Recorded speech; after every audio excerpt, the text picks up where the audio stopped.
如果你手上有50萬英鎊，你而家會買 London 定係 Manchester 呢？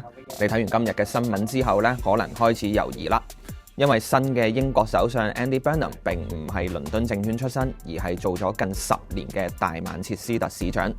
佢一直主張咧權力下放啊，希望將更多嘅房屋啦、交通、教育、經濟發展嘅決策權咧由中央政府交翻俾地方政府嘅，亦提出設立 Number 10 North， 佢希望令 Manchester 成為另一個英國嘅重要嘅決策中心，而唔希望所有嘅嘢都集中喺倫敦。另外咧，佢亦都提出興建更多嘅 Council Homes 啦，改善交通、改善教育，希望透過10年嘅發展藍圖咧推動北部城市嘅發展。聽到呢度咧，你可能會覺得，喂，咁未來幾年我買 Manchester 得啦，就唔買倫敦啦。我反而咧對於呢個諗法咧係保持觀望嘅態度嘅，原因好簡單啫。政客咧係最擅長就係提出願景，但係投資最重要嘅都係睇翻個結果。Andy Burnham 嘅方向咧，我認為係值得期待嘅，因為由政策嘅提出啦、立法啦，到落實啦。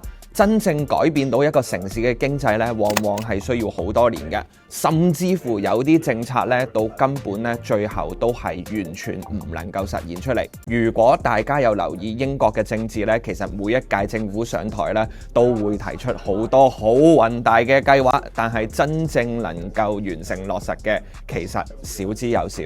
所以我從來係唔會因為一個首相一份政綱就改變自己嘅投資策略㗎。